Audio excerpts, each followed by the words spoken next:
Hello everyone and welcome to your Secret Stage game news for March 14th, 2016. I am your host, Jared. I know news has been late, but that's okay because I've come up with some ideas to try to make the news even better.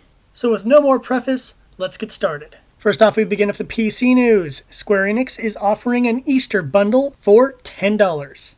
This contains 5 games, which means they all cost $2 a piece, but you won't know what they are until Easter rolls around. The box is available on the Square Enix store from March 11th through the 20th. All the games will also be Steam compatible, so if you want to know what the game possibilities are, check out Square Enix's listings on Steam.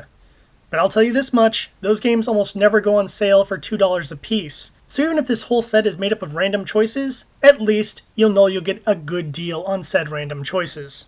Daybreak has announced that they are canceling EverQuest Next.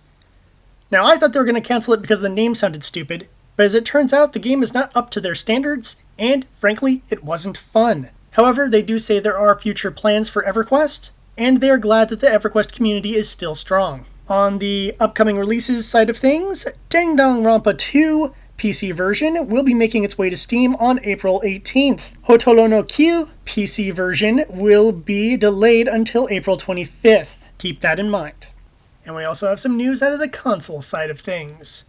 First off, one of the games I loved at Boston Fig a couple years ago was Cat Lateral Damage. This is a cat simulator where you basically wreck an entire room. It made its way to Steam, and now it's making its way to the PS4, and will be available on March 22nd. So if you want some awesome cat simulator goodness, check it out next week.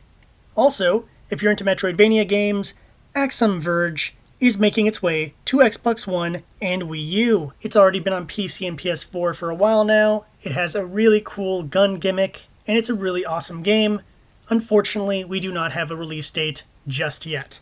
Finally, in the insane side of the news, Microsoft has confirmed that they will allow for cross-play performance with PS4. That's right, they're going beyond PC to add PS4 into the options for cross-play gaming. However, it will be up to the developers as to whether or not they add in this functionality.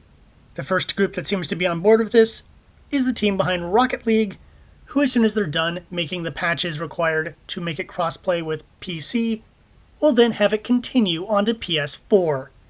It's a crazy time in which we live, folks. Wait a second. Shouldn't it be cross-platform functionality? Doesn't crossplay mean something completely different?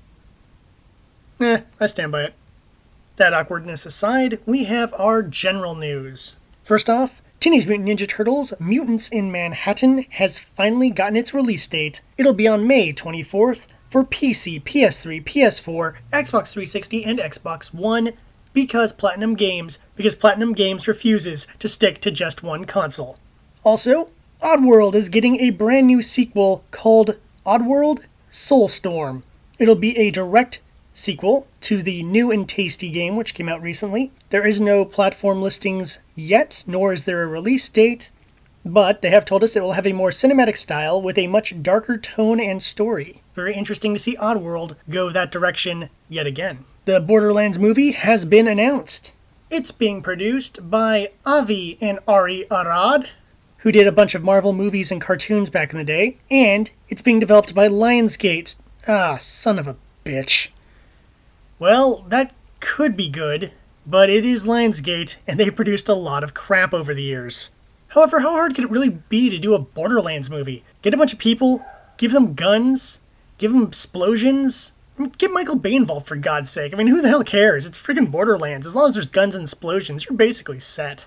I'm sure I got a bunch of Borderlands fanboys really pissed off for that commentary, but I don't care, because Borderlands is just gun porn, and that's all it needs to be. On the financial side of things, the classic Pokemon games are officially the highest-selling digital games on the 3DS. They have beaten Smash Bros. However, that is only when you combine all 3 games.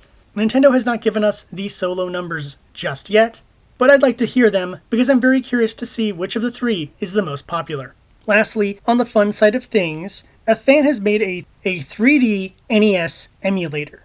The results are kind of hit and miss in my opinion, and it can only be used on Firefox, so if you want to play it, you better have a Firefox browser installed on your PC. Check it out for yourself, the link is in the description. And that's the news. As always, like, subscribe, and share this video around so everyone else can get the news. If you want to follow us on Hitbox, Twitch, Twitter, all those links are in the show notes. And until next time, I'm your host, Jared, and that's the way the news goes.